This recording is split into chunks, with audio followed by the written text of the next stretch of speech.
ಹಿಂದೂ ಜ್ಯೋತಿಷ್ಯ ಶಾಸ್ತ್ರದಲ್ಲಿ 9ನೇ ರಾಶಿಚಕ್ರವಾದ ಧನುಸ್ಸು ರಾಶಿಯವರು ಸತ್ಯಾನ್ವೇಷಕರು, ಸಾಹಸಿಗರು ಹಾಗೂ ಪ್ರಯಾಣಪ್ರಿಯರೂ ಹೌದು. ಈ ವ್ಯಕ್ತಿಗಳು ವಿನೋದ ಪ್ರಿಯರು ಮತ್ತು ಉತ್ತಮ ಜೊತೆಗಾರರಾಗುವವರು. ವಿಶ್ರಾಂತಿ ಪಡೆಯದೆ ಕುತೂಹಲದಿಂದ ಸತ್ಯವನ್ನು ಅನ್ವೇಷಿಸಲು ಸಿದ್ಧರಾಗಿರುವವರು. ಇವರ ಪ್ರಾಮಾಣಿಕತೆ ಮತ್ತು ಅನ್ವೇಷಣೆಯ ಬುದ್ಧಿವಂತಿಕೆಯನ್ನು ನೋಡಿದರೆ ಇವರು ಮುಖ ನೋಡಿ ವಸ್ತುಗಳನ್ನು ಕೊಳ್ಳುವವರಂತಿರುವುದಿಲ್ಲ. ಈ ರಾಶಿಯವರ ವೃತ್ತಿಜೀವನ, ವ್ಯಕ್ತಿತ್ವ, ಪ್ರೀತಿಯ ಜೀವನದ ಕುರಿತಾದ ಇನ್ನಷ್ಟು ಸಂಗತಿಗಳು ಇಲ್ಲಿದೆ. ಅದಕ್ಕೂ ಮುನ್ನ ನಮ್ಮೆಲ್ಲ ವೀಕ್ಷಕ ಪ್ರಭುಗಳಿಗೆ ನಮ್ಮದೊಂದು ವಿನಂತಿ. ಇನ್ನು ಯಾರೆಲ್ಲ ನಮ್ಮ ಚಾನೆಲ್ ಅನ್ನು ಸಬ್ಸ್ಕ್ರೈಬ್ ಮಾಡಿಲ್ಲ ದಯವಿಟ್ಟು ಮಾಡಿ ಹಾಗೂ ನಮ್ಮಲ್ಲಿ ಬರುವಂತ ವಿಡಿಯೋಗಳನ್ನು ಹಂಚಿಕೊಳ್ಳಿ ಎಂದು ವಿನಂತಿಸುತ್ತೇವೆ. ಇನ್ನು ವಿಡಿಯೋ ನೋಡೋಣ. ಧನು ರಾಶಿಯ ಪ್ರಾಥಮಿಕ ವಿಷಯಗಳಿವು. ಧನು ರಾಶಿಯ ಅಂಶ ಬೆಂಕಿ. ಆಳುವ ಗ್ರಹ ಗುರು. ಬಣ್ಣ ನೀಲಿ. ಗುಣ ರೂಪಾಂತರಿ. ದಿನ ಗುರುವಾರ. ಅತ್ಯುತ್ತಮವಾಗಿ ಹೊಂದಾಣಿಕೆಯಾಗುವ ರಾಶಿಚಕ್ರಗಳು ಮಿಥುನ, ಮೇಷ. ಅದೃಷ್ಟ ಸಂಖ್ಯೆ 3, 7, 9, 12, 21. ಧನು ರಾಶಿಯ ದಿನಾಂಕ ನವೆಂಬರ್ 22 ರಿಂದ ಡಿಸೆಂಬರ್ 21 ರವರೆಗೆ. ಧನುಸ್ಸು ರಾಶಿಯವರ ಸ್ವಭಾವ. ಧನುಸ್ಸು ರಾಶಿ ಚಕ್ರದ ಚಿಹ್ನೆಯನ್ನು ಗಮನಿಸುವುದಾದರೆ ಅರ್ಧ ಮನುಷ್ಯ ಅರ್ಧ ಕುದುರೆಯ ಭಾಗವನ್ನು ಹೋಲುವ ಮನುಷ್ಯಾಕೃತಿಯು ಕೆಟ್ಟ ಗುಣಗಳು ಹಾಗೂ ಒಳ್ಳೆಯ ಗುಣಗಳು, ಬಿಲ್ಲು ಬಾಣವನ್ನು ಮೇಲಕ್ಕೆತ್ತಿರುವ ಸಂಕೇತವು ಆಧ್ಯಾತ್ಮಿಕ ಪ್ರವೃತ್ತಿಯನ್ನು ಹೊಂದಿರುತ್ತಾರೆ ಎನ್ನುವುದನ್ನು ಸೂಚಿಸುತ್ತದೆ. ಇವರು ಬಹಳ ಸಕಾರಾತ್ಮಕವಾಗಿ ಯೋಚಿಸುವವರು, ಜೀವನದಲ್ಲಿ ಒಳ್ಳೆಯದನ್ನೇ ನೋಡಲು ಬಯಸುತ್ತಾರೆ. ಇದರಿಂದಾಗಿ ಯಾವ ರೀತಿಯ ತೊಂದರೆಗೂ ಸಿಕ್ಕಿಹಾಕಿಕೊಳ್ಳಲು ಬಯಸುವುದಿಲ್ಲ. ಕೆಲವೊಮ್ಮೆ ಅಸಭ್ಯ ವರ್ತನೆ ತೋರಬಹುದು, ಉತ್ತಮ ಸಲಹೆಗಳನ್ನು ತಿರಸ್ಕರಿಸಬಹುದು. ಬಹಳ ಸಕ್ರಿಯವಾಗಿರುವ ಇವರು ಪ್ರಕೃತಿ, ಹೊರಾಂಗಣ ಚಟುವಟಿಕೆಗಳನ್ನು ಇಷ್ಟಪಡುತ್ತಾರೆ. ಎಲ್ಲ ರೀತಿಯ ಆಟೋಟ, ದೈಹಿಕ ಚಟುವಟಿಕೆಗಳಲ್ಲಿ ಮುಂದಿರುತ್ತಾರೆ. ಸಹಾನುಭೂತಿಯುಳ್ಳ ಇವರು ಪ್ರಾಮಾಣಿಕರೂ ಹೌದು. ತಮ್ಮ ಪ್ರೀತಿಪಾತ್ರರ ಸಮಸ್ಯೆಗಳನ್ನು ಬಗೆಹರಿಸಲು ಯಾವಾಗಲೂ ಮುಂದಿರುತ್ತಾರೆ. ಪ್ರೀತಿಯಲ್ಲಿ ನಿಷ್ಠಾವಂತರು. ಪ್ರೀತಿಯಲ್ಲಿ ಖುಷಿಯಾಗಿರುತ್ತಾರೆ. ತಮ್ಮ ಸಂಗಾತಿಯೊಂದಿಗೆ ಖುಷಿಯಿಂದ ಕಾಲ ಕಳೆಯಲು ಬಯಸುತ್ತಾರೆ. ಇಂದ್ರಿಯ ಸುಖ ಬಯಸುವ, ಮುಕ್ತ ಹೃದಯದ, ಏನನ್ನಾದರೂ ಮಾಡಲು ಸಿದ್ಧವಿರುವ ಸಂಗಾತಿಯನ್ನು ಸಮಾನವಾಗಿ ಕಾಣುವ ಇವರು ಉತ್ತಮ ಸಂಗಾತಿಯಾಗಿರುತ್ತಾರೆ. ಇವರು ಪ್ರೀತಿ ಮತ್ತು ಲೈಂಗಿಕತೆಯ ಮಧ್ಯೆ ಅಡ್ಡಗೆರೆಯನ್ನು ಹಾಕಿರುತ್ತಾರೆ. ಪ್ರೀತಿಯ ವಿಷಯಕ್ಕೆ ಬಂದರೆ ತಮ್ಮನ್ನು ತಾವು ಪ್ರೀತಿ ಅರ್ಪಿಸಿಕೊಳ್ಳುತ್ತಾರೆ.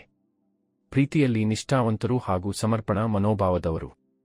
ಇವರ ಸಂಗಾತಿಗಳಾಗಿರುವವರು ಬೌದ್ಧಿಕ, ಸೂಕ್ಷ್ಮ ಹಾಗೂ ಅಭಿವ್ಯಕ್ತಶೀಲರಾಗಿರಬೇಕು. ಸ್ನೇಹಿತರಾಗಿ ತುಂಬಾ ಪ್ರೋತ್ಸಾಹಿಸುವ, ಸ್ಫೂರ್ತಿದಾಯಕ ಮತ್ತು ಉದಾರ ಸ್ವಭಾವದವರು. ಸ್ನೇಹಿತರ ವಲಯದಲ್ಲಿ ಸಂತೋಷ ಮತ್ತು ನಗೆಯನ್ನು ಹರಡುತ್ತಾರೆ. ನಿಷ್ಠಾವಂತ ಸ್ನೇಹಿತರನ್ನು ಹೊಂದಿರುತ್ತಾರೆ. ಕೊನೆಯವರೆಗೂ ತಮ್ಮ ಗೆಳೆತನವನ್ನು ಉಳಿಸಿಕೊಂಡಿರುತ್ತಾರೆ. ಆರೋಗ್ಯ. ಧನುಸ್ಸು ರಾಶಿಯವರು ಆರಂಭದ ಜೀವನದಲ್ಲಿ ಯಾವುದೇ ಆರೋಗ್ಯ ಸಮಸ್ಯೆಗಳು ಕಂಡುಬರುವುದಿಲ್ಲ. ಆದರೆ ಅತಿಯಾದ ಭೋಗಕ್ಕೆ ಗುರಿಯಾಗುವುದರಿಂದ ಇದೇ ಅವರ ಆರೋಗ್ಯ ಸಮಸ್ಯೆಗೆ ಕಾರಣವಾಗಬಹುದು.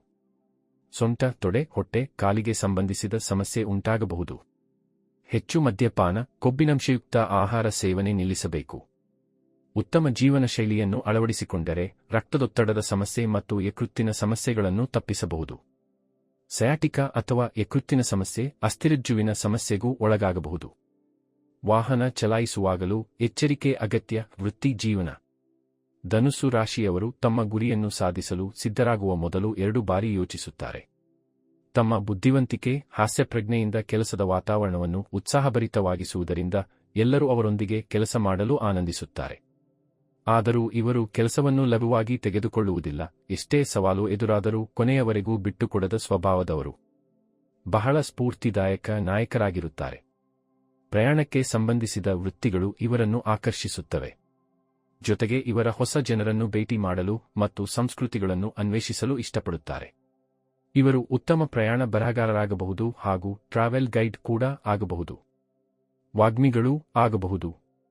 ಇವರು ಉತ್ತಮ ರಾಜಕಾರಣಿಗಳು, ಮಾನವ ಸಂಪನ್ಮೂಲ ವ್ಯವಸ್ಥಾಪಕರು, ಕಾರ್ಯಕರ್ತರು, ಶಿಕ್ಷಕರು, ದಾರ್ಶನಿಕರು, ಚಿಕಿತ್ಸಕರು ಹಾಗೂ ವೈದ್ಯ ವೃತ್ತಿಯನ್ನು ಮಾಡಬಹುದು. ಧನುಸ್ಸು ರಾಶಿಯವರ ವ್ಯಕ್ತಿತ್ವದ ಲಕ್ಷಣಗಳು. ಧೈರ್ಯಶಾಲಿಗಳಾದ ಇವರಲ್ಲಿ ಆತ್ಮವಿಶ್ವಾಸ ಹೆಚ್ಚಾಗಿರುತ್ತಾರೆ. ಜೀವನದಲ್ಲಿ ಅತ್ಯಂತ ಕಷ್ಟಕರ ಸವಾಲುಗಳನ್ನು ಸ್ವೀಕರಿಸಬಹುದು. ಇತರ ರಾಶಿಯವರಿಗಿಂತ ಹೆಚ್ಚು ಇವರು ಧನಾತ್ಮಕ ಮನೋಭಾವದವರು, ಯಾಕೆಂದರೆ ಇವರದು ಮುಕ್ತ ಮನಸ್ಸು. ವಾಸ್ತವವಾಗಿ ಇವರು ಸ್ವತಂತ್ರವಾಗಿರಲು ಬಯಸುವವರು. ಇದರಿಂದಾಗಿ ಕೆಲವೊಮ್ಮೆ ಅಸಹನೆ ಮತ್ತು ವಿನಯವಿಲ್ಲದವರು ಎಂದು ಪರಿಗಣಿಸಲಾಗುತ್ತದೆ. ಪ್ರಾಮಾಣಿಕರು, ಸತ್ಯ ನುಡಿಯುವವರು, ನ್ಯಾಯೋಚಿತ, ಉದಾರತೆ, ದೂರದೃಷ್ಟಿ, ದಾರ್ಶನಿಕರು, ವಿಶ್ವಾಸಾರ್ಹತೆ, ಸ್ವಾವಲಂಬನೆ, ಶಕ್ತಿಯುತ, ಖುಷಿ ಸ್ವಭಾವ, ಬುದ್ಧಿವಂತಿಕೆ ಇವರ ಸಕಾರಾತ್ಮಕ ಗುಣಗಳಾದರೆ ಆತ್ಮಶ್ಲಾಘನೆ, ಅತಿಯಾದ ಆತ್ಮವಿಶ್ವಾಸ, ಕಟುವಾದ, ಮೊಂಡುತನ, ಆಕ್ರಮಣಕಾರಿ, ಯಾರಿಗೂ ಬಗ್ಗದ, ಅಸಮಂಜಸ, ಗಮನಕೊಡದ ವರ್ತನೆಯು ನಕಾರಾತ್ಮಕ ಗುಣಗಳಾಗಿದೆ. ಇತರೆ ಆಸಕ್ತಿಗಳ ಸಂಗತಿಗಳು. ಧನು ರಾಶಿ ವಿದೇಶಿ ಪ್ರಯಾಣ, ಉನ್ನತ ಕಲಿಕೆ ಮತ್ತು ಆಧ್ಯಾತ್ಮಿಕತೆಯ 9ನೇ ಮನೆಯನ್ನು ನಿಯೋಜಿಸಲಾಗಿತ್ತು, ಏಕೆಂದರೆ ಇದು ಅನ್ವೇಷಣೆ, ಸಾಹಸ ಮತ್ತು ಕುತೂಹಲಕಾರಿ ಸ್ವಭಾವವು ಈ ವಿಷಯಗಳ ಬಗ್ಗೆ ಒಲವು ಹೊಂದಿದೆ.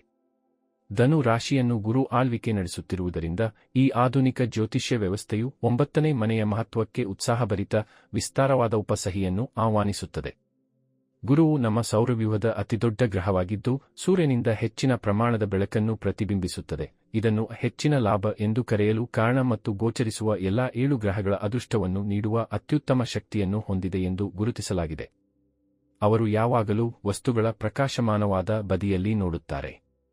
ಅವರು ಹೆಚ್ಚು ಆಶಾವಾದಿಗಳಾಗಿದ್ದಾರೆ ಮತ್ತು ಏನು ಮಾಡಲಾಗಿದೆ ಎಂಬುದರ ಕುರಿತು ಯೋಚಿಸುವುದನ್ನು ನಂಬುವುದಿಲ್ಲ. ಅವರು ಹಿಂದಿನ ಕಾಲದಲ್ಲಿ ವಾಸಿಸುವುದನ್ನು ನಂಬುವುದಿಲ್ಲ ಮತ್ತು ಯಾವಾಗಲೂ ಜೀವನದ ಬಗ್ಗೆ ಸಕಾರಾತ್ಮಕ ದೃಷ್ಟಿಕೋನವನ್ನು ಹೊಂದಿರುತ್ತಾರೆ. ಧನು ರಾಶಿ ಜನಿಸಿದವರು ಬಹಳ ಅರ್ಥಗರ್ಭಿತರು. ಅವರು ನಿಮ್ಮ ಸೋಗಿನ ಮೂಲಕ ನೋಡಬಹುದು ಮತ್ತು ನಿಮ್ಮನ್ನು ಪುಸ್ತಕದಂತೆ ಓದಬಹುದು. ಧನು ರಾಶಿಯವರು ನಿರಂತರವಾಗಿ ತಮ್ಮನ್ನು ಕನ್ನಡಿ ಎಂದು ತೋರಿಸುತ್ತಾರೆ. ಅವರು ಇತರ ಜನರ ಬಗ್ಗೆ ವಿಮರ್ಶಾತ್ಮಕ ಮತ್ತು ತೀರ್ಪು ನೀಡುವವರಾಗಿದ್ದರೂ ಅವರು ತಮ್ಮ ಮೇಲೆ ಅದೇ ತೀರ್ಪನ್ನು ಸಹ ಮಾಡುತ್ತಾರೆ. ಅವರು ಆತ್ಮಾವಲೋಕನ ಮತ್ತು ಸ್ವಯಂ ವಿಮರ್ಶಕರಾಗಿದ್ದಾರೆ ಮತ್ತು ಯಾವಾಗಲೂ ಸ್ವಯಂ ಸುಧಾರಣೆಯಲ್ಲಿ ತೊಡಗುತ್ತಾರೆ.